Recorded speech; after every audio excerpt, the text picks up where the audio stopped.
Que coma después, me dijeron, como si fuera un perro al que le tiran sobras. Jamás pensé que mi propio hijo sería quien me pidiera que me sentara en la cocina mientras ellos brindaban en el comedor.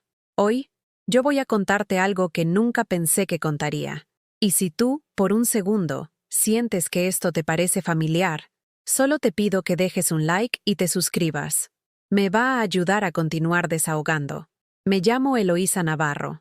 Tengo 74 años y vivo en una casita pequeña pero limpia, en el barrio de Santa Tere, aquí en Guadalajara. Mis manos, arrugadas como papel de China, todavía tiemblan cuando recuerdo esa noche. Llevaba puesto mi vestido azul marino, el mismo que me pongo cuando quiero sentirme presentable, con esos pequeños botones de nácar que cosí yo misma hace años. Mi cabello gris, siempre recogido en un chongo impecable, porque así me enseñó mi madre. Una mujer debe verse digna, mijita, aunque tenga el corazón roto. Esa tarde de sábado, mientras el sol se colaba entre las cortinas de encaje de mi ventana, mi teléfono sonó. Era Iker, mi único hijo, mi mundo entero. Ama, ¿podrías venir a cenar mañana? Vamos a tener unos invitados importantes. Tráete un postre, ¿sí? Y llega tempranito para que me ayudes con los niños mientras Patricia y yo terminamos de arreglar todo. Su voz sonaba distante, como siempre últimamente, como si estuviera haciendo una lista de pendientes y yo fuera solo otro punto que tachar. Pero mi corazón, ay, mi corazón de madre, se llenó de emoción. Hacía meses que no me invitaba a su casa. Meses que no compartíamos una comida en familia. Claro, mijito.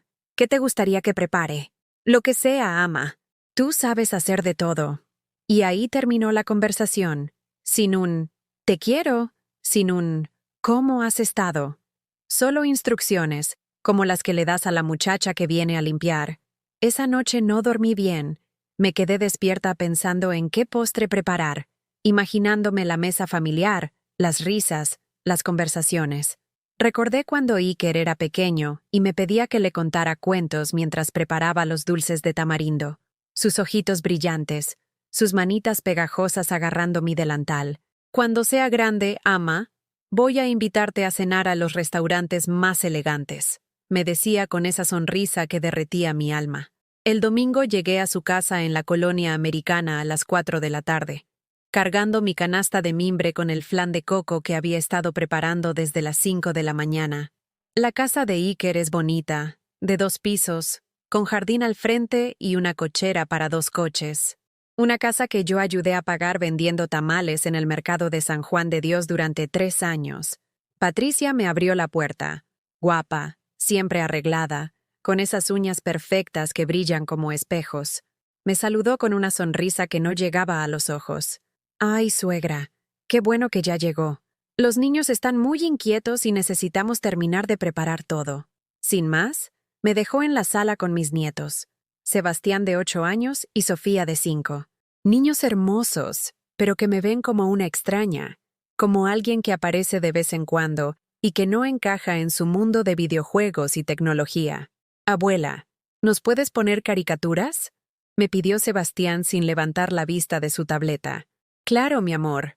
Y ahí me quedé, sentada en el sillón beige que reconocí como el mismo que yo les regalé para su boda, viendo caricaturas en inglés que no entendía, mientras escuchaba a Iker y Patricia moverse por toda la casa, preparando la cena para sus invitados importantes. Las horas pasaron lentas como melaza. Llegaron los invitados. 2 parejas elegantes, él vestido de traje, ella con vestidos que costaban más que mi pensión de 3 meses. Los saludos fueron cordiales pero superficiales. Me presentaron como mi mamá, así, sin nombre, como si fuera un mueble más de la decoración. La mesa del comedor estaba hermosa. Patricia había sacado la vajilla de porcelana, las copas de cristal, los cubiertos de plata que brillaban bajo la luz del candil. El mantel era de lino blanco, inmaculado, adornado con flores frescas que perfumaban todo el ambiente. Los platos estaban perfectamente acomodados, cada servilleta doblada con precisión artística. Yo ayudé a servir los aperitivos, a llevar las copas de vino, a recoger los platos vacíos. Nadie me ofreció sentarme. Nadie me preguntó si tenía hambre o sed. Era invisible. Una sombra que se movía entre las risas y las conversaciones sobre negocios, viajes a Europa y planes de inversión. El aroma del mole poblano que Patricia había preparado llenaba la casa. Se mezclaba con el olor del vino tinto y el perfume caro de las invitadas. Era un festín, una celebración, pero yo solo era la espectadora, la que servía y recogía, la que mantenía todo en orden para que los demás pudieran disfrutar. Cuando finalmente sirvieron la cena, me quedé parada junto a la pared del comedor, esperando. ¿Esperando qué? No lo sabía. Una invitación, tal vez. Un gesto que me incluyera en esa mesa que yo había ayudado a costear. Fue entonces cuando una de las invitadas, una mujer rubia con joyas que brillaban como estrellas, preguntó: ¿Y tu mamá, Iker? ¿No va a cenar con nosotros? El silencio que siguió fue ensordecedor. Iker levantó la vista de su plato. Me miró por un segundo que se sintió eterno, y con una naturalidad que me partió el alma, respondió: «Que coma después». Así no interrumpe la conversación. El mundo se detuvo. El aire se volvió espeso, irrespirable. Sentí como si me hubieran dado una bofetada. Pero no en la mejilla, sino directo en el corazón. Las voces se volvieron distantes, como si estuviera bajo el agua. Las risas que siguieron sonaron falsas, incómodas. Me fui a la cocina con pasos que parecían de plomo. Mis manos temblaban cuando abrí el refrigerador y saqué las tortillas del día anterior. Me senté en el banquito donde Patricia pela las verduras y comí en silencio, masticando pan que sabía a humillación y lágrimas que no me permití derramar. Desde ahí podía escuchar todo: las carcajadas, los brindis, las conversaciones animadas sobre temas que nunca me han interesado pero que para ellos eran lo más importante del mundo. Mi flan de coco, el que había preparado con tanto amor, fue servido con aplausos y cumplidos que llegaban amortiguados hasta mi rincón en la cocina. «Está delicioso», escuché que decía alguien. «¿Lo compraste en alguna pastelería?» «No», respondió Patricia. «Lo hizo mi suegra. Tiene buena mano para los postres. Buena mano». Como si fuera solo eso. Como si mis 74 años de amor, de sacrificio, de desvelos, se redujeran a tener buena mano para los postres. Esa noche, cuando finalmente se fueron los invitados y la casa volvió a quedar en silencio, nadie me preguntó cómo me iba a ir a casa. Nadie me ofreció llevarme. Simplemente, Iker me dio un beso en la frente, mecánico, frío, y me dijo: «Gracias por todo, ama. El postre estuvo muy rico». Y yo, como siempre, sonreí y dije: «De nada, mijito, para eso estoy». Pero esa noche, mientras caminaba las 8 cuadras hasta mi casa bajo las luces amarillentas del alumbrado público, algo dentro de mí se quebró. No fue un crack sonoro, sino un silencio profundo, como cuando se apaga la música y te das cuenta de que has estado bailando sola toda la vida. Al llegar a mi casa esa noche, me senté en mi sillón de terciopelo verde, el mismo donde he pasado tantas noches en vela esperando llamadas que nunca llegaron. Las paredes de mi sala están llenas de fotografías de Iker. En su graduación de la primaria, cuando recibió su título de ingeniero, el día de su boda. En todas sonríe, pero ya no me mira como antes. Cerré los ojos y los recuerdos llegaron como una avalancha. Tenía yo apenas 22 años cuando quedé embarazada de Iker. Su padre, Rodolfo, trabajaba en una fábrica de textiles en Tlaquepaque y ganaba muy poco. Cuando Iker cumplió 3 años, Rodolfo se fue con otra mujer más joven, dejándome sola con un niño y una renta que pagar. «No te preocupes, mijo», le susurraba a Iker todas las noches mientras lo acostaba en la única cama de nuestro cuartito. «Mamá va a trabajar muy duro para que no te falte nada». Y trabajé. Dios mío, cómo trabajé. Me levantaba a las 4 de la mañana para ir a limpiar casas en las colonias Providencia y Chapalita. Casas enormes con jardines que parecían parques y albercas más grandes que mi sala y cocina juntas. Las señoras me trataban bien, pero siempre con esa distancia que existe entre quien limpia y quien ensucia. «Eloísa, no olvides limpiar bien detrás del refrigerador», me decía la señora Campos mientras se pintaba las uñas en su tocador de mármol. «Y por favor, use el baño de servicio. El principal está recién encerado». Yo asentía con una sonrisa, guardándome la humillación como si fuera una medicina amarga que hay que tragar para seguir adelante. Por las tardes, Después de recoger a Iker de la escuela, nos íbamos al mercado de San Juan de Dios. Ahí, en un puesto que me prestaba don Aurelio, vendía tamales oaxaqueños que preparaba desde las 5 de la mañana. Iker hacía su tarea sentado en una cajita de refrescos, mientras yo pregonaba: «Lleve sus tamales, calientitos, recién hechos». Los fines de semana cosía vestidos para las quinceañeras del barrio. Mis dedos se llenaron de cicatrices de tanto pincharse con las agujas, pero cada peso que ganaba era un peso menos de preocupación, un peso más cerca del sueño de ver a mi hijo convertido en un hombre de bien. Cuando Iker cumplió 15 años, llegó a casa con una noticia que me cambió la vida. «Ama, me aceptaron en la prepa técnica, pero necesito uniformes nuevos y libros. Son como 3,000 pesos. 3,000 pesos. En aquel entonces, eso era una fortuna para mí. Esa noche conté mis ahorros una y otra vez. 2,200 pesos. Me faltaban 800. Al día siguiente fui a la casa de empeño de la Colonia del Carmen. Llevaba en mi bolsa lo único valioso que tenía: mi anillo de bodas. Un aro sencillo de oro que Rodolfo me había puesto en el dedo 18 años antes, cuando aún creíamos en parasiempres que duran lo que dura un suspiro. «¿Cuánto me da por esto?», le pregunté al señor detrás del mostrador, un hombre barrigón con lentes gruesos que examinó el anillo como si fuera un científico. «800 pesos. Es oro de 14 quilates, pero está muy gastado». «Perfecto. Exactamente lo que necesitaba». Cuando firmé los papeles, sentí como si estuviera firmando el final de una etapa de mi vida. Ya no era una mujer casada que había sido abandonada. Era simplemente una madre que hacía lo necesario por su hijo. Iker nunca supo de dónde salió ese dinero. Cuando llegué a casa con los billetes, le dije que había vendido unas costuras extra. Él me abrazó tan fuerte que por un momento olvidé el vacío que sentía en el dedo anular. «Gracias, ama. Te prometo que voy a estudiar mucho. Voy a ser alguien importante para que estés orgullosa de mí». Y estudió. Dios mío, ¿cómo estudió? Era el mejor de su clase, siempre con calificaciones perfectas, siempre con reconocimientos que yo pegaba orgullosa en la puerta del refrigerador. Los maestros me decían: «Señora Navarro, su hijo va a llegar muy lejos. Tiene una mente brillante».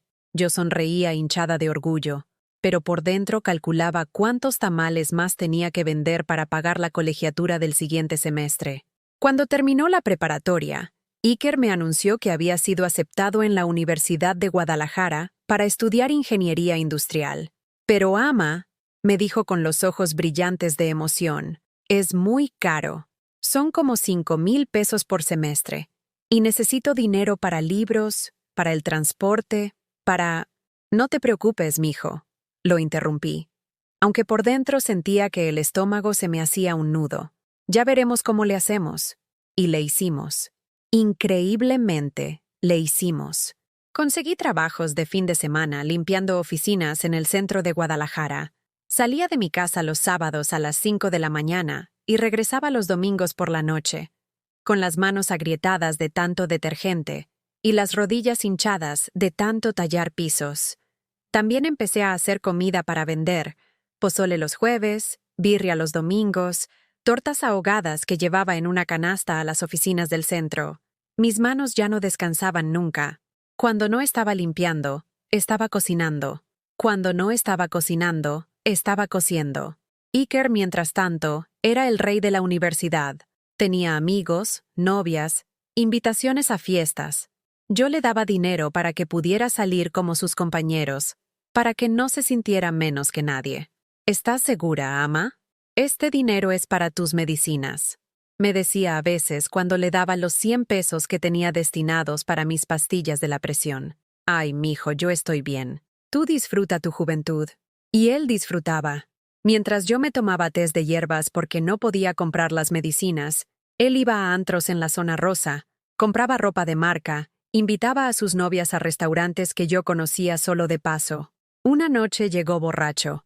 Eran como las 3 de la mañana y yo estaba despierta, como siempre que él salía, esperándolo con el corazón en la garganta. Entró tambaleándose, con los ojos rojos y un olor a alcohol que llenó toda la sala.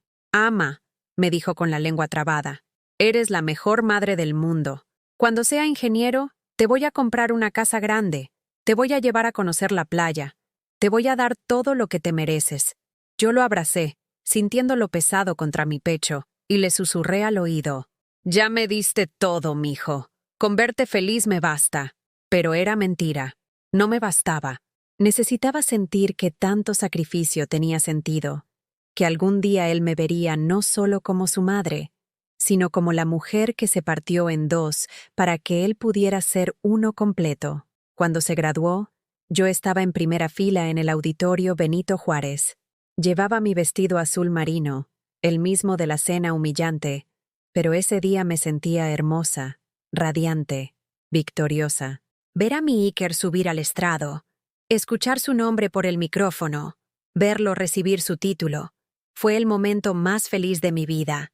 «Ese es mi hijo», gritó, sin importarme que la gente me viera como una loca. «Ese es mi hijo».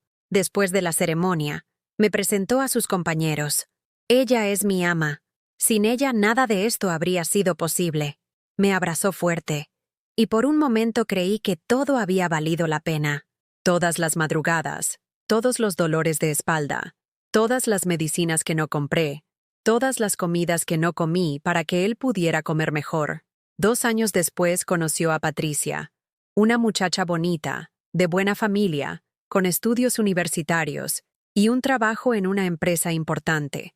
Al principio me daba un poco de celos, pero luego pensé, qué bueno que mi hijo encontró una mujer que lo merezca. Para la boda, yo quería darles algo especial. No tenía mucho dinero, pero tenía mi casita. La pequeña casa de 2 cuartos que había comprado después de años de ahorrar peso por peso. Decidí hipotecarla para darles el enganche de su casa en la colonia americana. «Ama, no puedes hacer eso», me dijo Iker cuando se lo conté. «Esa es tu casa, tu patrimonio». «Mijo, mi patrimonio eres tú», le respondí, firmando los papeles sin dudarlo un segundo. «Tu felicidad es mi única riqueza». Y así, a los 58 años, volví a endeudarme. Volví a trabajar doble turno. Volví a contar cada peso para poder pagar la hipoteca de mi casa, para que ellos pudieran tener la suya. Durante 10 años pagué religiosamente esa deuda. 10 años trabajando hasta que el cuerpo me dolía, hasta que las manos se me llenaron de artritis, hasta que las rodillas ya no me respondían como antes. Pero lo hice con gusto, porque cada mes que pagaba era un mes más cerca de liberarme, un mes más cerca de poder decir, ya cumplí. Ya hice todo lo que una madre puede hacer. Nunca me dijeron gracias por esa casa. Nunca reconocieron que el jardín donde juegan mis nietos existe porque yo hipotequé mi futuro. Para ellos, simplemente apareció, como aparecen todas las cosas buenas en la vida de las personas que nunca han tenido que sacrificar nada. Ahora, sentada en mi sillón verde, viendo esas fotografías donde Iker sonríe pero ya no me ve, entendí algo que había estado negando durante años. Mi hijo me quería, sí, pero me quería como se quiere a una herramienta útil, a una cuenta de banco que nunca se agota, a una madre santa que existe solo para dar y jamás para recibir. Y yo había aceptado ese papel durante tanto tiempo, que ya ni siquiera sabía quién era Eloísa cuando no estaba siendo la madre abnegada, la que todo lo da y nada pide. Esa noche lloré por primera vez en años. No lágrimas de tristeza, sino de rabia. Rabia contra él, contra mí, contra una vida entera construida sobre la base de un amor que solo fluía en una dirección. Mañana, pensé antes de dormir, mañana voy a empezar a recordar quién soy cuando no estoy siendo la mamá de nadie. Los días después de esa cena maldita se arrastraron como caracoles sobre sal. Esperé una llamada de Iker, un mensaje, aunque fuera un «gracias por el postre, ama». Nada. El silencio se volvió tan pesado que podía sentirlo aplastándome el pecho cada mañana al despertar. El miércoles decidí llamarlo yo. Marqué su número con dedos temblorosos, ensayando mentalmente qué le diría. El teléfono sonó 5 veces antes de que contestara. «Bueno», su voz sonaba distraída, como si estuviera haciendo 1000 cosas a la vez. «Hola, mijo, soy yo, tu mamá». «Ah, hola, ama. ¿Qué pasó? ¿Qué pasó?».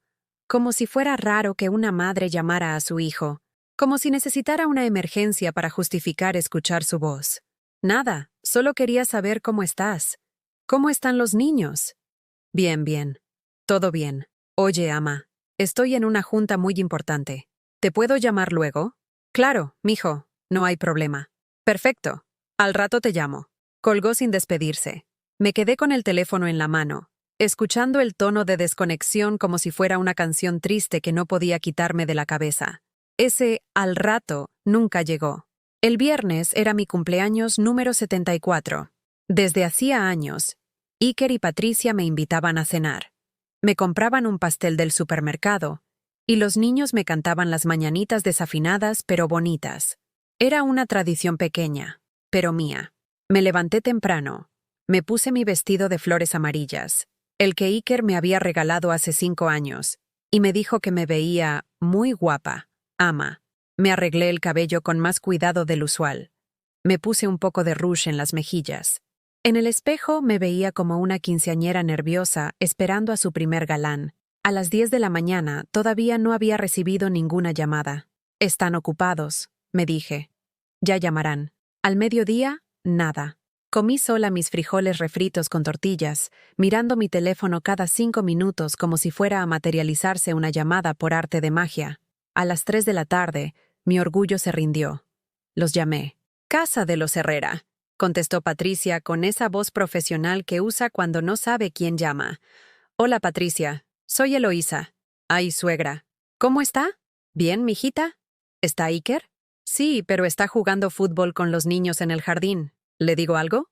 Hubo un silencio que duró eternidades, donde yo esperaba que ella recordara, que conectara los puntos, que dijera, «Ay, Dios mío, es su cumpleaños». ¿Suegra? ¿Sigue ahí? Sí, no. No le digas nada. Solo llamaba para saludar. Ah, qué bueno, pues que esté bien. Colgó. Se habían olvidado. Completamente.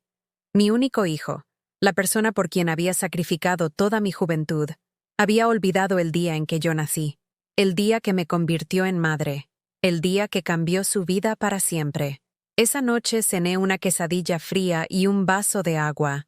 No prendí la televisión, no puse música, solo me senté en mi sillón verde y dejé que el silencio me tragara entera. A las 11 de la noche, cuando ya me estaba poniendo mi camisón de franela, sonó el teléfono. Mi corazón brincó como quinceañera. Bueno, ama, feliz cumpleaños. La voz de Iker sonaba forzada, como cuando los niños recitan una poesía que no entienden. Se me había olvidado completamente. Patricia me acaba de recordar. Patricia le había recordado. Ni siquiera había sido su memoria la que lo había salvado. Gracias, mijo, logré decir, aunque la voz se me quebró como vidrio viejo. Perdóname, ama. Es que he estado súper ocupado con el trabajo. Ya sabes cómo es esto. Pero el sábado te compenso, ¿sí? Te llevamos a comer a algún lado. No te preocupes, mijo. Entiendo. Perfecto. Bueno, pues que descanses. Te quiero. Colgó antes de que pudiera responder que yo también lo quería. El sábado de compensación nunca llegó. En cambio, el lunes Patricia me llamó con una petición que me dejó helada. Suegra, ¿le puedo pedir un favorcito? Claro, mijita. Dime, es que se nos descompuso la lavadora y tenemos un chingo de ropa sucia. Los niños, ya sabe cómo son. ¿No podría lavárnosla? Es que llevarla a la tintorería sale muy caro. Tenían 2 coches del año, una casa de 200 metros cuadrados. Acababan de regresar de vacaciones en Cancún, pero llevar la ropa a la tintorería era muy caro. Por supuesto, Patricia. Tráemela cuando puedas. ¡Ay, qué buena! Es que ahorita no puedo llevarla. ¿No podría pasar usted por ella? Es que Iker está trabajando y yo tengo cita en el salón. Cita en el salón. Mientras me pedía que fuera a su casa a recoger su ropa sucia. Claro. Ahorita voy. Tomé el camión hasta su casa, el de las 5 de la tarde, lleno de trabajadores que olían a sudor y cansancio, como había olido yo durante tantos años. 2 horas de camino para llegar a recoger 4 bolsas de ropa que pesaban como muertos. Patricia me esperaba en la puerta, ya arreglada para su cita, con el cabello perfecto y las uñas recién hechas. ¡Qué rápida! Mire, aquí está toda la ropa. Son como 4 cargas, pero usted sabe cómo hacerle para que quede bien limpia. Me entregó las bolsas como si me estuviera entregando un regalo. ¿Y cuándo la necesitan? Pues... ¿mañana está bien? Es que los niños no tienen ropa limpia para la escuela. Mañana. Como si lavar, secar y planchar 4 cargas de ropa fuera cosa de magia. Sí, mijita. Mañana está lista. Perfecto. Ay, se me hace tarde. Nos vemos mañana. Se subió a su coche y se fue, dejándome en la parada del camión con 4 bolsas de ropa ajena, esperando el transporte público como una empleada doméstica. El camión de regreso se tardó 1 hora parada bajo el sol de Guadalajara, cargando la vida sucia de personas que podían pagar una lavadora nueva sin pestañear, pero que preferían que la abuela gratuita se hiciera cargo. Esa noche lavé hasta las 2 de la mañana. Mis manos, ya arrugadas y doloridas por la artritis, se pusieron peor con tanto detergente. Las rodillas me crujían cada vez que me agachaba a sacar ropa de la lavadora. Planché desde las 6 de la mañana hasta las 11, cada prenda perfectamente doblada, como me habían enseñado desde niña. Si vas a hacer algo, hazlo bien, decía mi madre. Cuando Patricia vino por la ropa, revisó cada prenda como inspectora de fábrica. ¡Ay, suegra! Esta camisa de Iker tiene una manchita aquí. ¿La podría lavar otra vez? La manchita era del tamaño de una moneda de 10 centavos, casi invisible. Claro, mijita. No me las pagó. Ni siquiera me ofreció dinero para el transporte público que había usado el día anterior. Para ella, mi trabajo no tenía valor. Era solo lo que las suegras hacían por obligación natural. Una semana después, el teléfono sonó a las 8 de la mañana. Ama, ¿podrías cuidar a los niños el sábado? Patricia y yo tenemos una boda y no encontramos niñera. Claro, mijo. ¿A qué hora? Como a las 2. Pero el problema es que la boda es en Puerto Vallarta y regresamos hasta el domingo en la noche. Puerto Vallarta. 1 día y medio cuidando niños. Sin paga, por supuesto. No hay problema, mijo. Perfecto. Ah, y ama, ¿podrías comprar algo para que coman los niños? Es que no hemos ido al súper y no hay nada en el refri. Comprar la comida también. Con mi pensión de 1,500 pesos, comprar comida para 2 niños que comían más que un adulto. Sí, mijo. Yo me hago cargo. El sábado llegué a su casa con bolsas del mercado. Pollo, verduras, fruta, leche, cereal, pan. Gasté 200 pesos de mi pensión en comida para nietos que me veían como una extraña. Iker y Patricia se fueron sin siquiera decirme a qué hora regresarían exactamente. Hasta mañana en la noche, ama. Tú ya sabes cómo manejar todo. Sebastián, de 8 años, me miró con desprecio cuando le serví la comida. Esta comida sabe rara. Mi mamá no cocina así. Es pollo con verduras, mi amor. Está muy nutritivo. Yo quiero pizza. Mi mamá me compra pizza cuando no quiere cocinar. Sofía, la de 5 años, era más directa. Abuela, ¿por qué hueles raro? Huelo raro. Olía a fabuloso porque había limpiado toda su casa antes de cocinar. Olía a mi vida entera de trabajar para otros. Esa noche los niños se durmieron viendo televisión en su cuarto con aire acondicionado, mientras yo dormí en el sillón de la sala, sin cobija, porque no quise entrar a la recámara de huéspedes sin permiso. El domingo, Patricia llegó bronceada y feliz de su fin de semana en la playa. ¡Ay, suegra! ¿Cómo se portaron los niños? Muy bien, mijita. ¡Qué bueno! Órale, pues muchas gracias.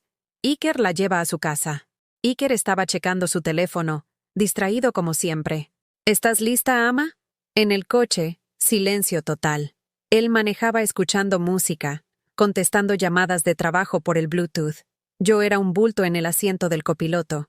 Cuando llegamos a mi casa, ni siquiera se bajó del coche. Gracias por todo, ama. Estuvo padrísimo Puerto Vallarta. Ya después te enseño las fotos. Se fue sin esperar a que yo entrara a mi casa, sin preguntarme si necesitaba algo, sin ver que había cargado mis bolsas sola, con mis manos artríticas y mis rodillas que ya no respondían como antes. Esa noche, sentada en mi sillón verde, con el sabor amargo del abandono en la boca, entendí algo que me partió el alma. Ya no era su madre, era su empleada doméstica gratuita, su lavandera, su niñera de emergencia, su cajero automático emocional. Y lo más doloroso de todo era que había sido yo quien había permitido que esto pasara. Yo había construido esta dinámica. Peso por peso, sacrificio por sacrificio, silencio por silencio. Por primera vez en 74 años, Eloísa Navarro se sintió usada. Y por primera vez en 52 años de ser madre, se preguntó si valía la pena seguir siéndolo de esta manera. Esa pregunta me quitó el sueño durante las siguientes 3 semanas. Hasta que una tarde, revisando mis papeles viejos para distraerme, encontré algo que me cambió la vida para siempre. Esa tarde de jueves, mientras buscaba mi acta de nacimiento para un trámite en el IMSS, me topé con una caja de zapatos que había guardado en el fondo de mi closet desde hace años. Una caja llena de recuerdos que no había tenido valor de abrir, pero que tampoco había tenido corazón de tirar. Dentro estaban las cartas que Iker me escribía cuando estudió su posgrado en Ciudad de México. 20 cartas amarillentas que había leído 1000 veces, pero que ahora necesitaba volver a leer para recordar quién había sido mi hijo antes de convertirse en este extraño. Querida ama, decía la primera carta, fechada en septiembre del 2003. Extraño mucho tu comida, tus regaños cariñosos y esa forma que tienes de preocuparte por todo. Acá en el DF todo es muy caro, pero no te preocupes por mandarme dinero. Voy a trabajar medio tiempo para costearme los gastos. Mentira. Durante esos 2 años le mandé dinero religiosamente. 500 pesos cada mes que sacaba vendiendo tacos dorados afuera de la secundaria técnica número 15. 500 pesos que él nunca me pidió directamente, pero que yo sabía que necesitaba. Seguí leyendo. La carta del 15 de octubre me partió el corazón. Ama, ayer vi a una señora en el metro que se parecía mucho a ti. Tenía tus mismas manos, arrugaditas pero fuertes. Y cuando se rió me acordé de cómo te ríes cuando estamos viendo las caricaturas de Cantinflas. Se me salió una lágrima ahí mismo, en el vagón lleno de gente. Pronto voy a regresar, y te voy a consentir como tú me has consentido toda la vida. Te lo prometo, ama. Lágrimas calientes rodaron por mis mejillas arrugadas. Ese Iker existía. Había existido. El hombre que me había abrazado en su graduación, que me había dicho que sin mí nada habría sido posible, no había sido una actuación. Había sido real. ¿Qué había pasado? ¿En qué momento se había perdido ese muchachito que lloraba en el metro por extrañar a su madre? Seguí revisando la caja. Encontré fotografías que no había visto en años. Iker a los 5 años, disfrazado de vaquero para el Día del Niño, abrazándome con una sonrisa que le ocupaba toda la cara. Iker a los 12, ayudándome a cargar las bolsas del mercado, orgulloso de ser el hombre de la casa. Iker a los 18, el día que entró a la universidad, cargándome en brazos como si fuera una quinceañera. Pero había algo más en esa caja, algo que no recordaba haber guardado. Al fondo, envuelto en un pedazo de tela azul, estaba mi diario viejo. Ese cuaderno de pasta, dura donde escribía mis pensamientos durante los años más difíciles, cuando Iker era adolescente y yo trabajaba en 3 empleos para mantenerlo. Lo abrí en una página al azar. Fecha: 15 de julio de 1995. Iker cumple 16 mañana. Le compré una bicicleta usada que arreglé yo misma. Pinté el marco de azul porque es su color favorito. Cambié las llantas. Aceité toda la cadena.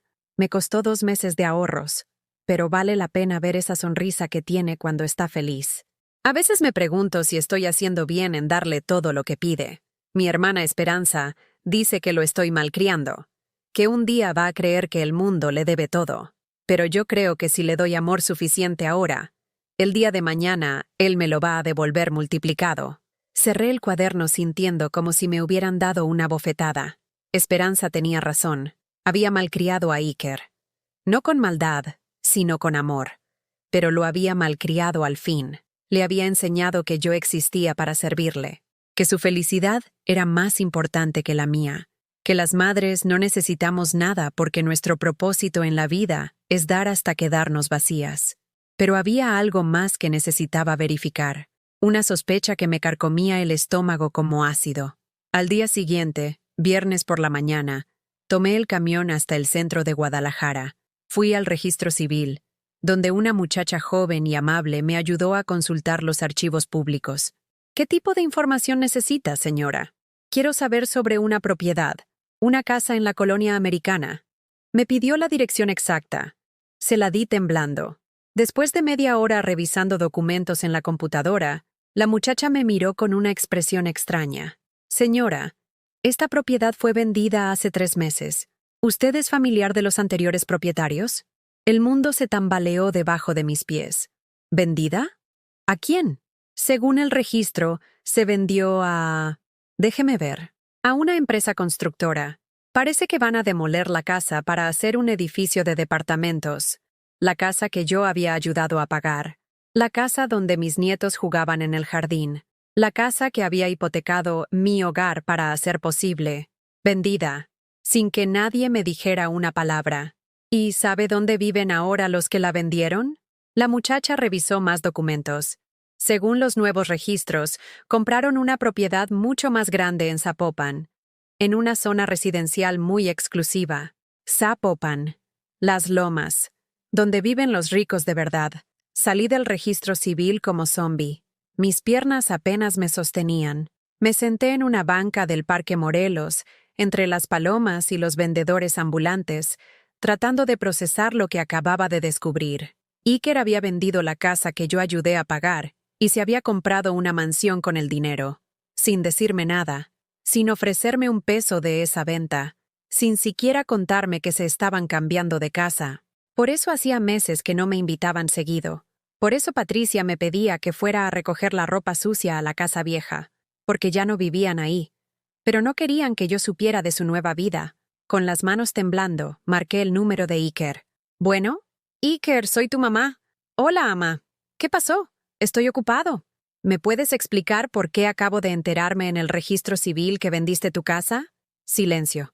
Un silencio tan largo que pensé que había colgado. Ama, yo te iba a contar. ¿Cuándo? ¿Después de que me enterara por los vecinos? ¿O nunca? No es así, ama. Es complicado. ¿Qué es complicado, Iker? ¿Decirle a tu madre que te mudaste? ¿Explicarle qué hiciste con el dinero de la casa que ella ayudó a pagar? Mira, ama, ese dinero era nuestro. Patricia y yo trabajamos mucho para pagar esa casa. ¿Nuestro? La rabia me salió como lava de volcán. La gente en el parque volteó a verme, pero no me importó. ¿Nuestro, Iker? ¿Ya se te olvidó quién hipotecó su casa para darles el enganche? ¿Ya se te olvidó quién trabajó 10 años extra para pagar esa hipoteca mientras ustedes vivían cómodamente? Ama, baja la voz. La gente te está viendo. ¡Que me vean! Ya me cansé de quedarme callada para que tú no pases vergüenzas. Ama, estás exagerando. Nosotros siempre te hemos tratado bien. ¿Bien? ¿Bien? ¿Te parece bien vender la casa que tu madre ayudó a comprar y no decirle ni una palabra? ¿Te parece bien mudarte a Zapopan y seguir haciéndome creer que vives en la misma casa? ¿Te parece bien usarme como tu lavandera personal mientras vives en una mansión? Ama, no dramatices. Tú sabes que te queremos mucho. ¿Me quieren? ¿De verdad me quieren, Iker? Mi voz se quebró. Ahí, en medio del parque, rodeada de extraños, me quebré completamente. Porque yo he pasado las últimas semanas sintiéndome como una estúpida, preguntándome qué hice mal para que mi único hijo me trate como si fuera su empleada doméstica. Y ahora resulta que además de tratarme como criada, me han estado mintiendo y robando. Ama, nadie te robó nada. ¿No? Entonces, ¿qué le llamas a vender algo que compraste con el dinero de tu madre y no darle ni un peso? ¿Cómo le llamas a eso, Iker? Otro silencio. Ama, nosotros necesitábamos una casa más grande. Los niños están creciendo, mi trabajo está mejor. Patricia quería vivir en una zona más segura. ¿Y yo qué? ¿Yo no existo en esos planes? ¿Yo no merezco saber siquiera dónde vive mi único hijo?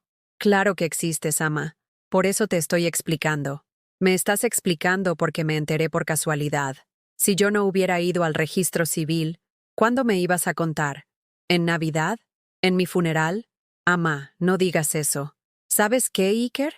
Tienes razón.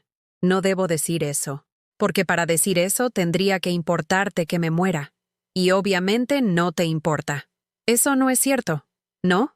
Entonces dime, ¿cuándo fue la última vez que me preguntaste cómo estoy?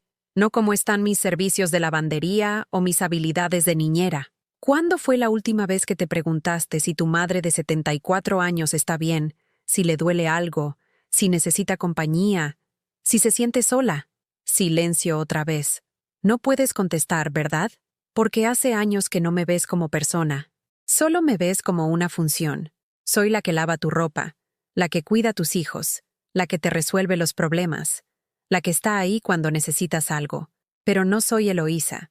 No soy una mujer con sentimientos, con necesidades, con dignidad. Ama. No, no me digas ama con esa voz. Esa voz que usas cuando quieres calmarme para que no siga reclamando. Porque ya me cansé, Iker. Me cansé de ser invisible. Me cansé de ser conveniente. Me cansé de quererte más de lo que tú me quieres. Yo sí te quiero, ama. No, Iker. Tú quieres lo que yo hago por ti. Pero a mí, a la mujer que soy, no me conoces. Y ya no me vas a conocer. ¿Qué quieres decir? Quiero decir que se acabó. Se acabó la lavandera gratuita. Se acabó la niñera de emergencia. Se acabó la mamá pendeja que se deja usar por el hijo que crió con tanto amor. Y colgué. Por primera vez en mi vida. Le colgué el teléfono a mi hijo. Me quedé sentada en esa banca del parque hasta que oscureció, viendo pasar a las familias que caminaban juntas, a los nietos que corrían de la mano con sus abuelas, a los hijos que cargaban las bolsas de sus madres mayores, y entendí que todo lo que yo había creído sobre el amor maternal había sido una mentira. El amor no es darlo todo sin recibir nada. El amor no es sacrificarse hasta desaparecer.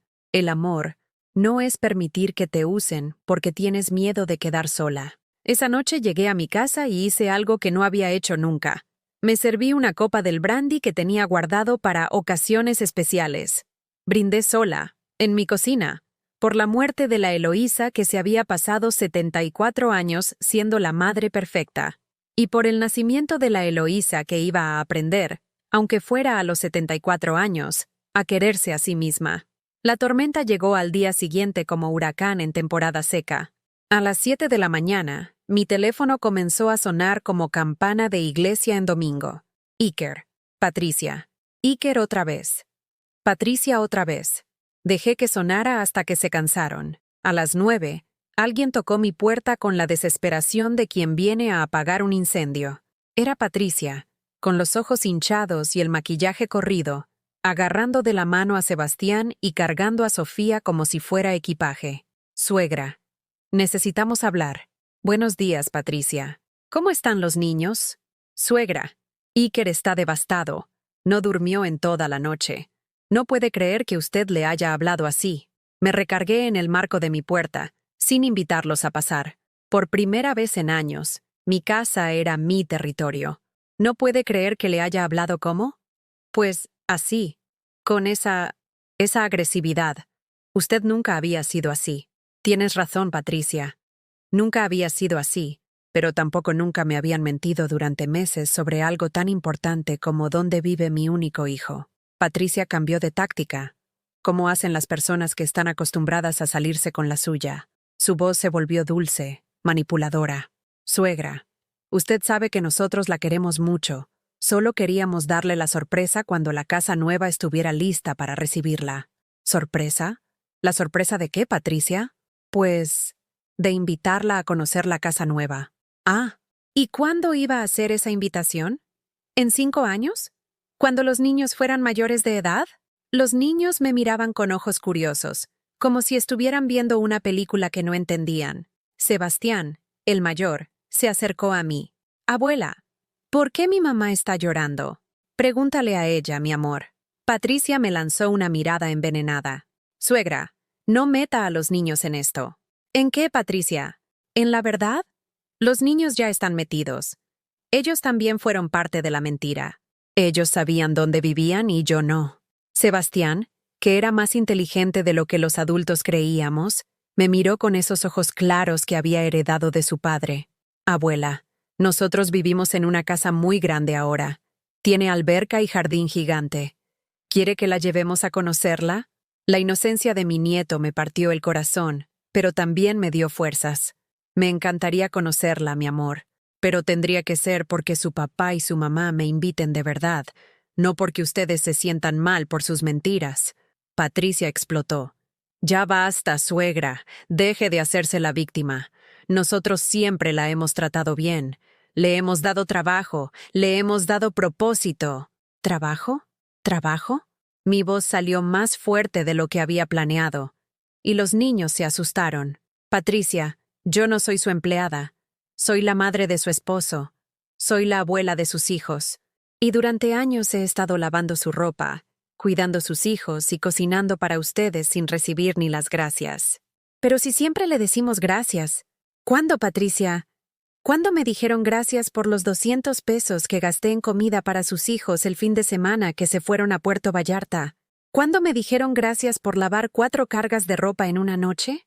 ¿Cuándo me dijeron gracias por cuidar a sus hijos mientras ustedes vivían su nueva vida en su casa nueva con el dinero de mi sacrificio? Patricia se quedó callada. No tenía respuesta porque no había respuesta. Y lo más triste de todo, continué, es que ustedes creen que me están haciendo un favor.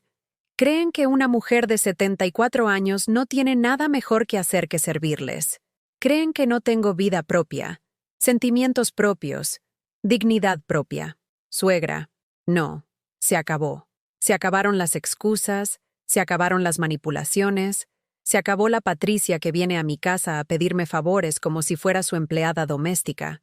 ¿Y entonces qué? ¿Ya no va a ver a sus nietos? ¿Los va a castigar a ellos por algo que no hicieron? La carta del chantaje emocional, la última arma de las personas que saben que perdieron la razón. Mis nietos siempre van a ser bienvenidos en esta casa.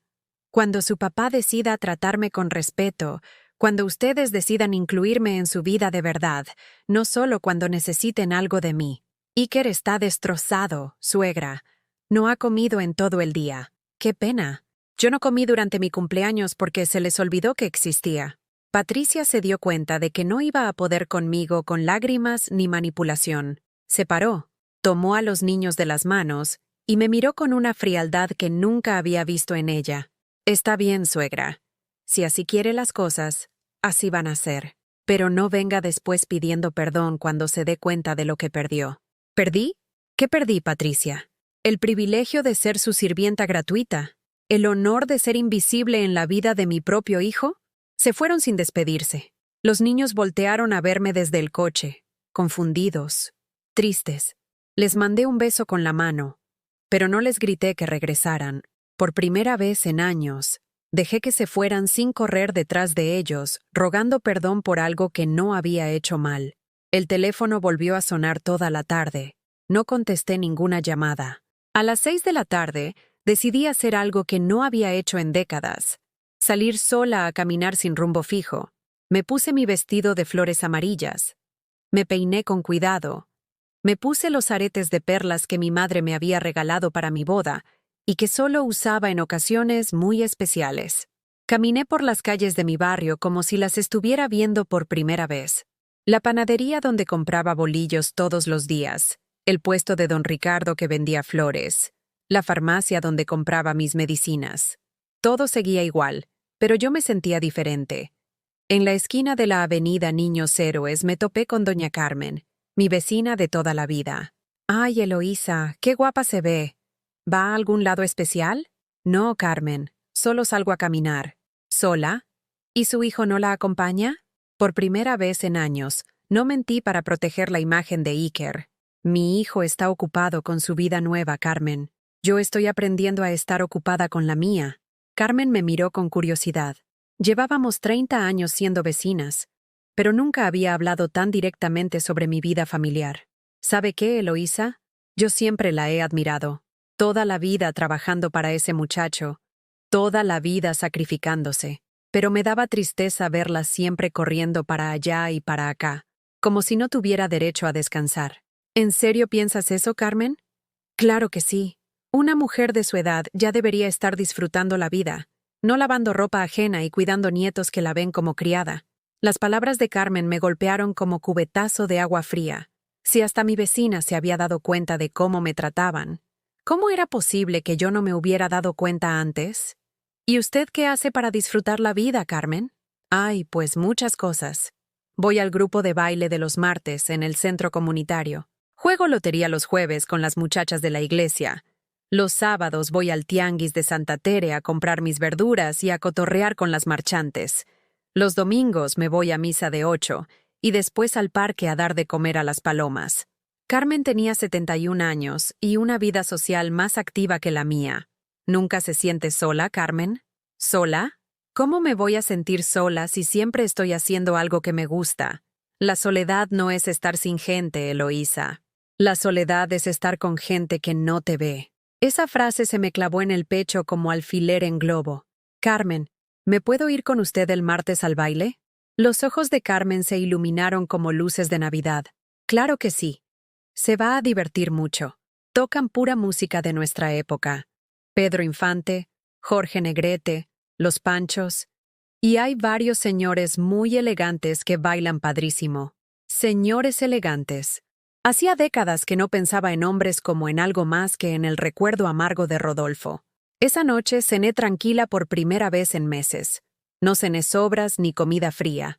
Me preparé quesadillas con queso Oaxaca, me calenté frijolitos refritos, me serví un vaso de agua fresca de Jamaica que había preparado por la mañana. Comí despacio, saboreando cada bocado, viendo las noticias en mi televisión sin prisa, sin estar pendiente del teléfono, sin esperar que alguien me pidiera algo. Después de cenar, me senté en mi sillón verde con una taza de café de olla endulzado con piloncillo. Abrí un libro que había comprado hace meses, pero que nunca había tenido tiempo de leer. Como agua para chocolate, de Laura Esquivel. Leí durante 2 horas seguidas. 2 horas sin interrupciones, sin llamadas de emergencia, sin alguien pidiendo que fuera a resolver algún problema que no era mío. Cuando cerré el libro, me di cuenta de algo increíble. No había pensado en Iker ni una sola vez durante esas 2 horas. No había sentido culpa por no estar disponible para él. No había sentido ansiedad por no saber qué necesitaba. No había sentido esa opresión en el pecho que llevaba cargando desde hacía años. Por primera vez en décadas, había sido simplemente Eloísa, no la mamá de Iker, no la suegra de Patricia, no la abuela de Sebastián y Sofía, solo Eloísa. Una mujer de 74 años que sabía leer, que tenía buenos gustos para los libros, que disfrutaba el café endulzado con piloncillo y que estaba descubriendo que la libertad no era algo que otras personas te daban. La libertad era algo que tú te dabas a ti misma. Esa noche dormí como no había dormido en años, sin sobresaltos, sin pesadillas, sin despertarme pensando en qué favor me iban a pedir al día siguiente. Dormí el sueño profundo y reparador de las personas que por fin han tomado una decisión que las hace sentir completas. Al día siguiente, lunes por la mañana, hice algo que no había hecho jamás. Me quedé en pijama hasta las 10 de la mañana, no porque estuviera enferma, no porque no tuviera nada que hacer, simplemente porque podía, porque por primera vez en 74 años, mi tiempo me pertenecía completamente a mí. El martes por la tarde, después de regresar del baile con Carmen, donde había bailado 3 danzones y un bolero con un señor muy galante llamado Don Fernando, encontré a Iker sentado en las escaleras de mi casa. Estaba ahí como perro abandonado, con la camisa arrugada y los ojos hinchados. Al verme llegar, se paró de un brinco. «Ama, necesitamos hablar». Me veía diferente, y él lo notó. Llevaba un vestido rojo que había comprado esa mañana en el tianguis. Me había pintado los labios y tenía las mejillas rosadas del ejercicio y la diversión. «Hola, Iker. ¿Cómo estás?» «¿Cómo crees que estoy, ama?» «Llevamos 4 días sin hablarnos. Esto es una locura». Abrí la puerta de mi casa y entré. Él me siguió, como siempre había hecho, asumiendo que era bienvenido. «Siéntate», le dije, pero no le ofrecí café ni agua. Por primera vez en mi vida, no salté a atenderlo automáticamente. «Ama, esto tiene que parar. Los niños están preguntando por ti. Patricia no ha podido dormir. Yo no me puedo concentrar en el trabajo». ¿Y? La pregunta lo descolocó completamente. ¿Cómo que y? Somos una familia, ama. Las familias no se pelean así. Tienes razón, Iker. Las familias no se mienten durante meses. Las familias no se venden casas sin avisar. Las familias no tratan a sus madres como empleadas domésticas.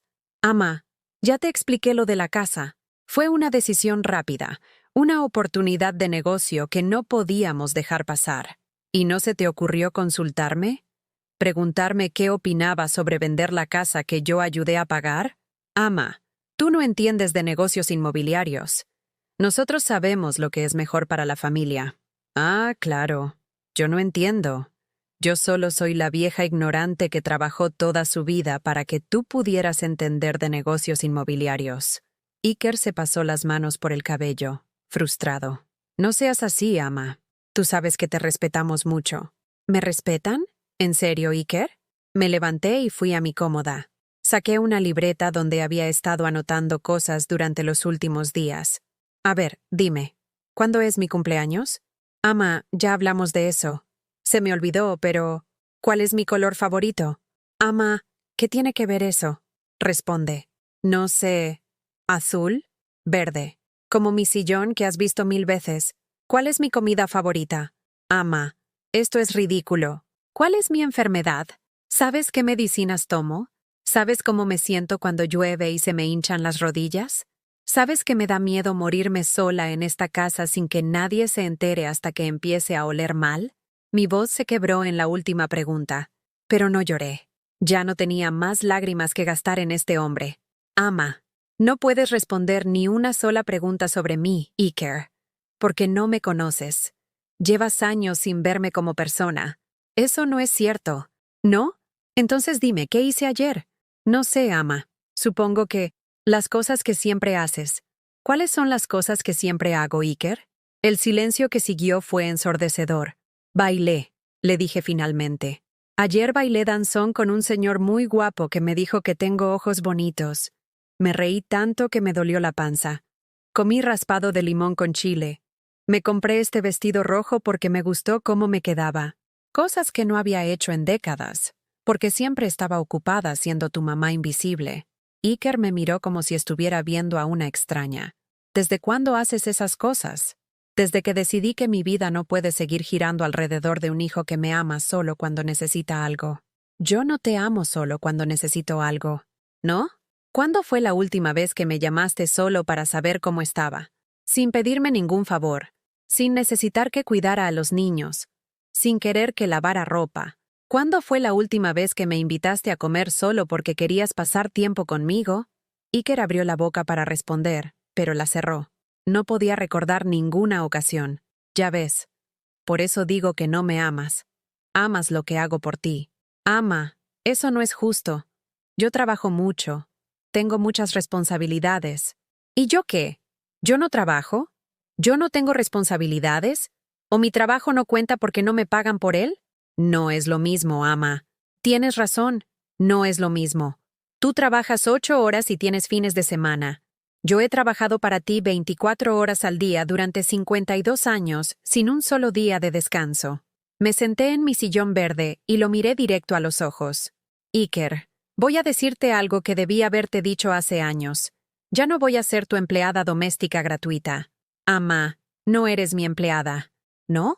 Entonces, ¿cómo le llamas a alguien que lava tu ropa, cuida tus hijos, cocina tu comida, limpia tu casa y nunca recibe ni las gracias? Eres mi madre. Exacto, soy tu madre, no tu sirvienta.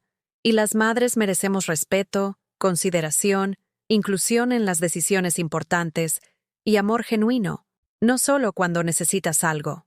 Iker se quedó callado un momento largo. Cuando habló, su voz sonaba diferente, más pequeña. ¿Qué quieres que haga, ama? Quiero que me trates como a una persona.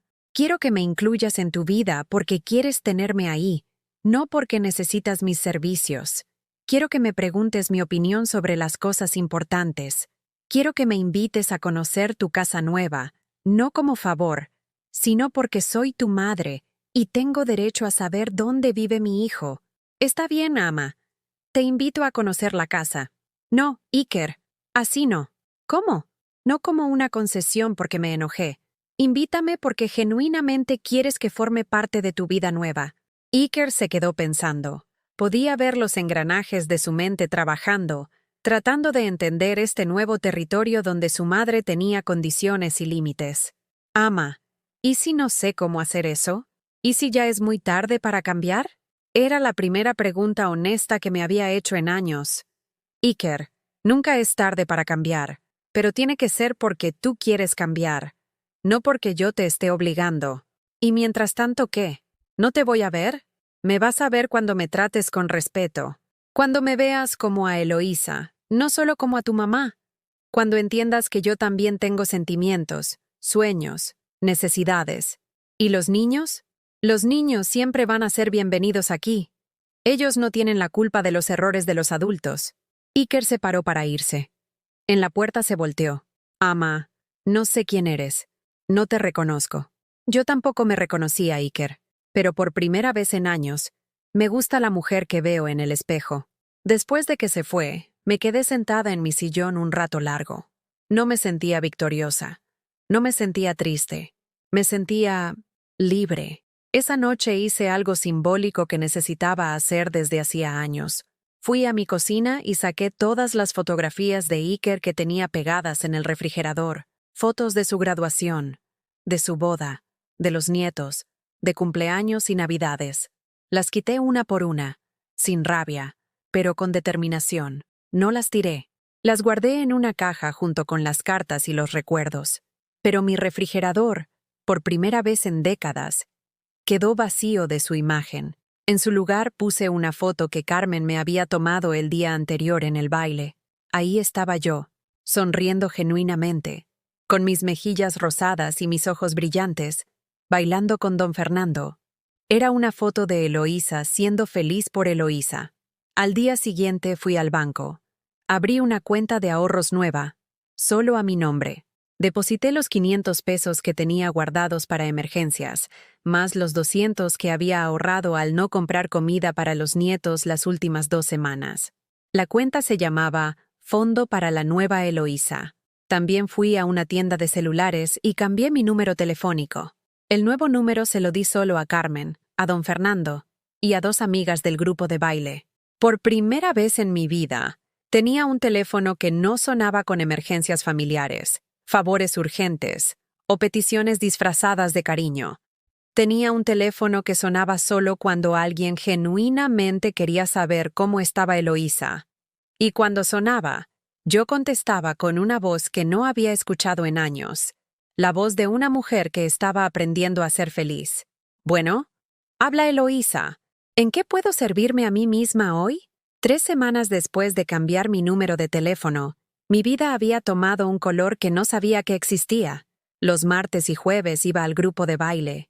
Los miércoles, Carmen y yo íbamos al mercado de San Juan de Dios, pero ahora no a trabajar, sino a pasear, a regatear por gusto, a comer tostadas de pata en el puesto de Doña Esperanza, mientras cotilleábamos sobre los vecinos del barrio. Los viernes me había apuntado a un taller de tejido en el centro comunitario. Ahí conocí a Luz María, una viuda de 68 años que me enseñó a tejer chalinas con puntos que yo creía que había olvidado. Eloísa, me dijo Luz María mientras tejíamos bajo la sombra de los frescos en el patio del centro. Tienes manos de artista. Deberías vender estos trabajos. Vender mis tejidos.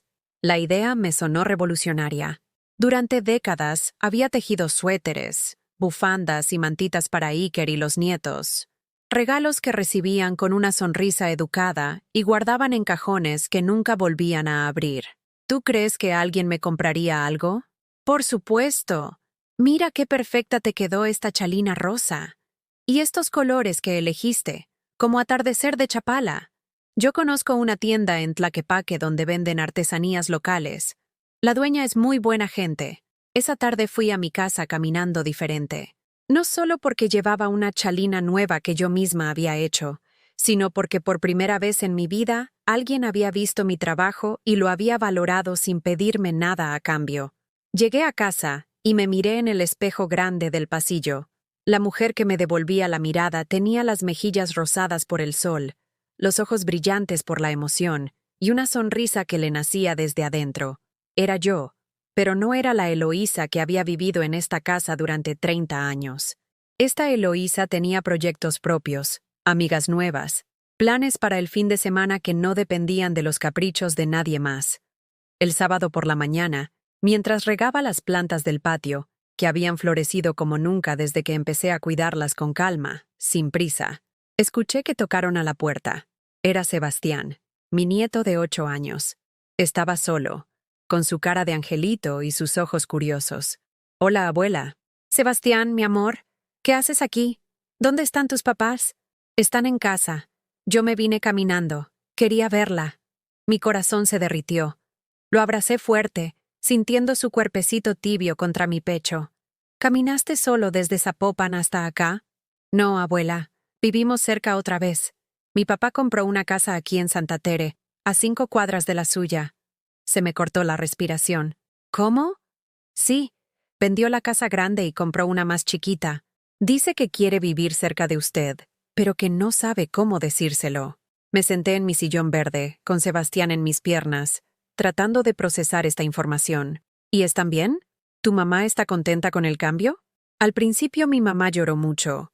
Decía que la casa nueva era muy pequeña comparada con la otra, pero mi papá le dijo que prefería una casa pequeña cerca de la abuela que una mansión donde no podía dormir tranquilo.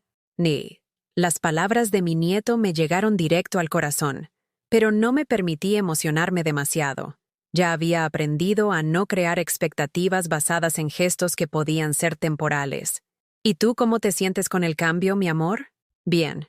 La casa nueva tiene un patio pequeñito donde mi papá me puso una canasta de básquet. Y desde mi ventana puedo ver su casa, abuela. A veces la veo cuando riega las plantas por las mañanas.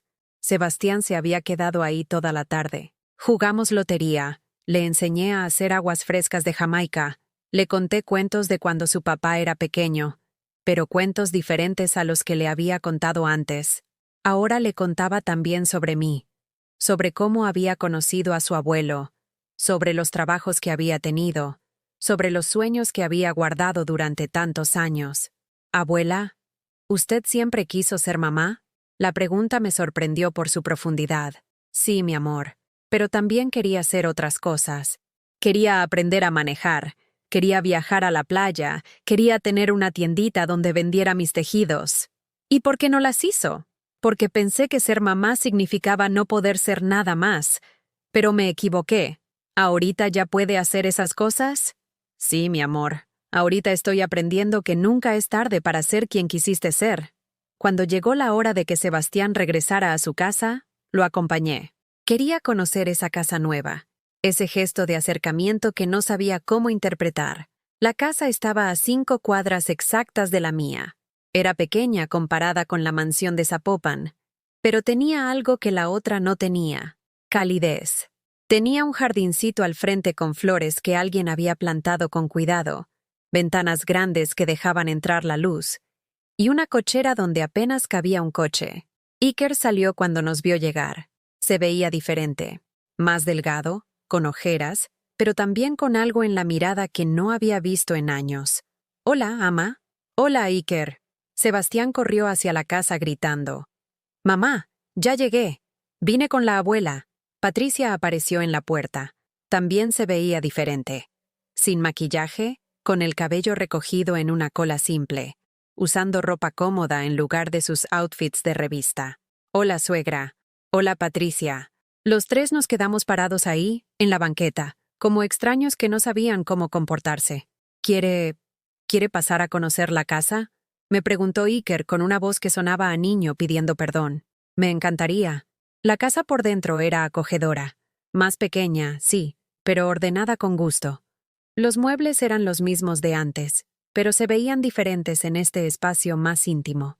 Había fotos familiares en las paredes, pero ahora también había una foto mía, la de mi graduación de la primaria, de cuando tenía 12 años, y sonreía con orgullo mostrando mi certificado. «¿De dónde sacaron esta foto?», pregunté, señalando mi imagen de niña en la pared de su sala. «La encontré entre las cosas de mi papá cuando murió», dijo Iker. «Siempre me gustó porque se ve muy contenta». Patricia me ayudó a mandarla a ampliar y enmarcar. Patricia asintió con una sonrisa tímida. «Se ve preciosa en esa foto, suegra», con esa sonrisa tan genuina. Recorrimos toda la casa. Los niños tenían sus cuartos, más pequeños pero más acogedores. Había un estudio donde Iker trabajaba desde casa 2 días a la semana. La cocina era el doble de pequeña que la anterior, pero tenía una mesa junto a la ventana donde se podía desayunar viendo el jardín. «¿Por qué se cambiaron?», Les pregunté finalmente, cuando estábamos sentados en la sala tomando agua fresca. Iker y Patricia se miraron. Fue él quien habló. Porque en esa casa grande yo no podía dormir. Todas las noches pensaba en usted, sola en su casita, mientras nosotros teníamos cuartos que ni siquiera usábamos. Y porque los niños preguntaban mucho por usted, agregó Patricia. Sobre todo Sebastián. Decía que extrañaba a la abuela que les contaba cuentos y les hacía aguas de sabores. Pero principalmente, continuó Iker, porque me di cuenta de que había construido una vida de apariencias. Una casa grande para impresionar a gente que no me importa, mientras perdía la relación con la única persona que sí me importa de verdad. Las palabras me llegaron al corazón, pero ya no era el corazón desesperado que se conformaba con migajas de afecto. Era el corazón de una mujer que había aprendido su propio valor. Iker, me da mucho gusto saber que estás reflexionando sobre todo esto, pero necesito que sepas que yo ya no soy la misma de antes. Lo sé, ama, y me da gusto. Se ve usted muy bien, muy libre. Sí, me siento libre. Y esa libertad no la voy a cambiar por nada ni por nadie. No le estoy pidiendo que cambie, ama. Le estoy pidiendo que me dé la oportunidad de demostrarle que yo sí puedo cambiar. Patricia se levantó y fue a la cocina. Regresó con una charola llena de comida. Suegra, preparé mole poblano. Sé que es su favorito. ¿Me acompañaría a cenar? Era sábado por la tarde. En mi nueva vida, los sábados por la tarde yo los dedicaba a leer, a tejer o a ver alguna película que me gustara. Había hecho planes conmigo misma. Pero había algo diferente en esta invitación. No era una orden disfrazada. No era una conveniencia. Era una pregunta genuina, con respuesta abierta. Me encantaría cenar con ustedes, respondí. Pero primero quiero que sepan algo. Los tres me miraron con atención. Yo ya no voy a ser la misma abuela y suegra de antes.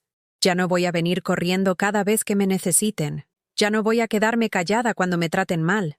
Ya no voy a sacrificar mi felicidad por la de ustedes. Entendemos, ama. Pero, continué, si ustedes pueden aceptar a la nueva Eloísa, si pueden respetarme como persona y no solo usarme como función, entonces sí podemos construir una relación nueva, diferente, pero mejor. Iker se levantó de su sillón y vino hacia mí. Se arrodilló junto a mi silla, como cuando era niño y había hecho alguna travesura. Ama, ¿me perdona? ¿Me perdona por todos los años en que la traté como si no fuera importante? ¿Por todas las veces que di por hecho su amor sin dárselo a cambio? Lo miré a los ojos. Eran los mismos ojos del niño que lloraba en el metro extrañando a su madre. Pero ahora también eran los ojos de un hombre que estaba aprendiendo a ser responsable de sus acciones. Ya te perdoné desde hace tiempo, Iker. Pero más importante, me perdoné a mí misma por haberlo permitido. Esa noche cenamos juntos por primera vez en años, pero no como antes, con Eloísa sirviendo y recogiendo mientras los demás conversaban. Esta vez, Patricia sirvió, Iker recogió los platos, Sebastián puso la mesa, y yo me senté como invitada de honor en mi propia experiencia familiar. Hablamos de muchas cosas, de los trabajos, de la escuela de los niños, de mis nuevas amigas del baile, de los planes de Iker para remodelar el jardín, pero lo más importante de todo, me preguntaron cosas sobre mí, sobre cómo me sentía, qué planes tenía para la semana, si necesitaba algo, si estaba contenta. Por primera vez en décadas, fui el centro de atención de mi propia familia por ser Eloísa, no por lo que podía hacer por ellos. Cuando me despedí para irme a mi casa, Iker me dijo, «Ama, mañana es domingo. ¿Le gustaría que la lleváramos a conocer Chapala? Hace años que dice que quiere ir, pero nunca hemos ido juntos». «Me encantaría», le respondí, «pero con una condición». «¿Cuál?» «Que vayamos a un restaurante bonito frente al lago, y que me dejen pagar mi comida, porque ahora tengo mi propio dinero y quiero gastarlo en cosas que me hagan feliz». Iker sonrió. Era la primera sonrisa genuina que le veía en años. «Trato hecho, ama.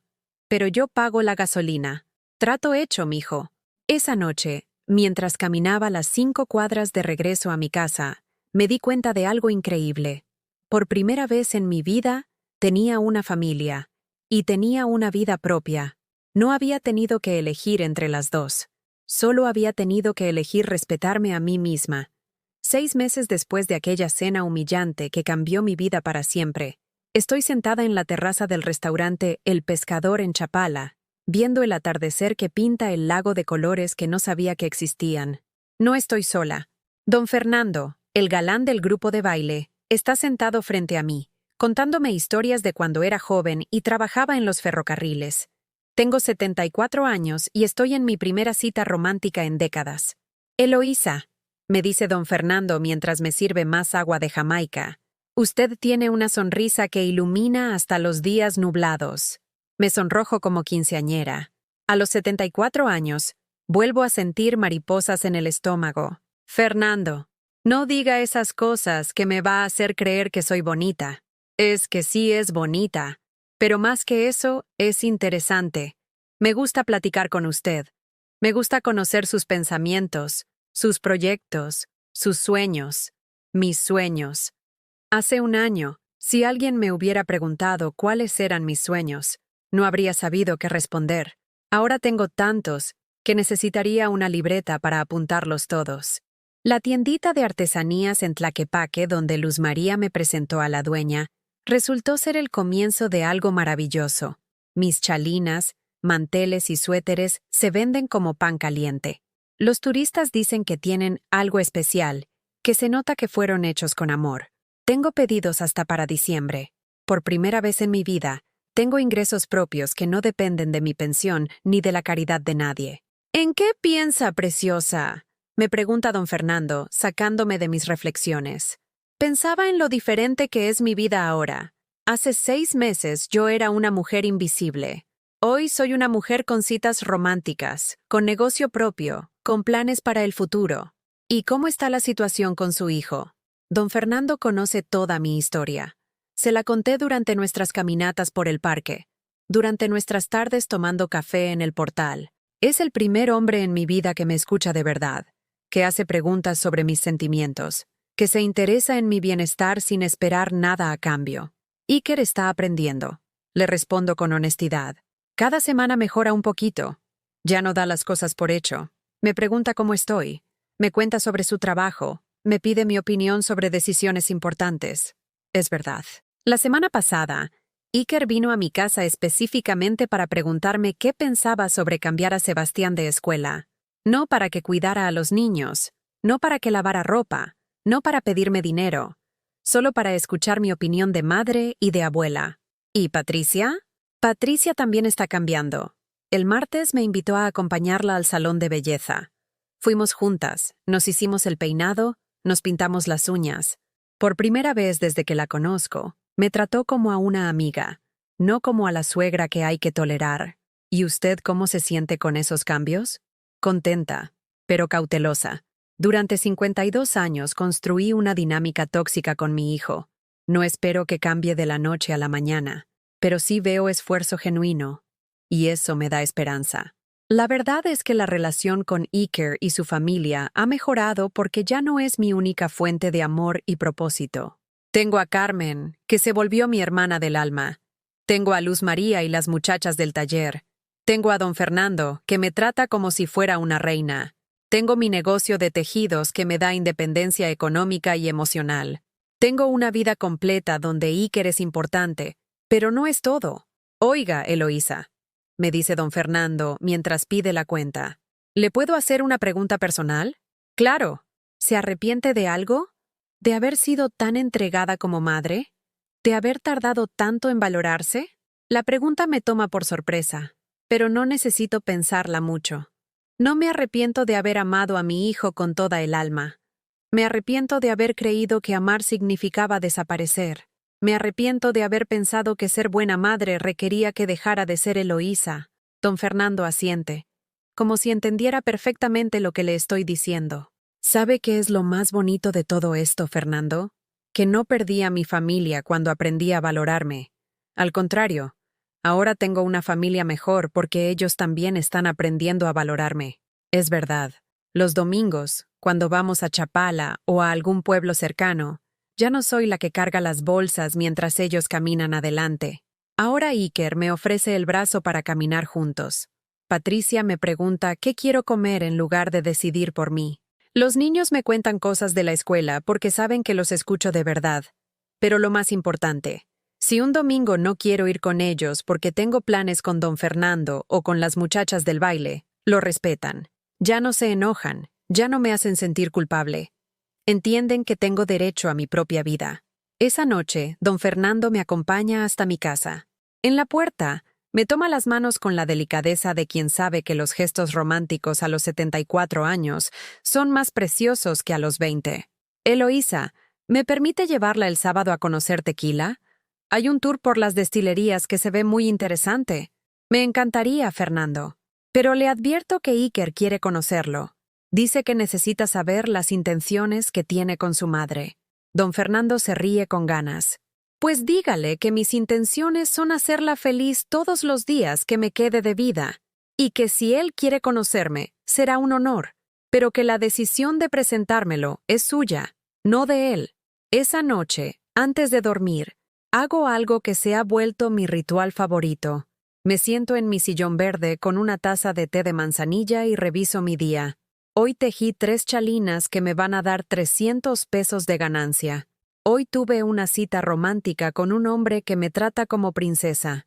Hoy Sofía, mi nieta, me llamó solo para contarme que había aprendido a escribir su nombre completo. Hoy viví como Eloísa, no como la mamá de alguien más. Miro la fotografía que tengo en mi mesita de noche. Es la foto que Carmen me tomó hace una semana, en el mercado de Tlaquepaque, cuando estaba comprando hilos para mis nuevos proyectos. En esa foto tengo 74 años, pero mis ojos brillan como si tuviera 20. Tengo arrugas, pero también tengo una sonrisa que me nace desde el alma.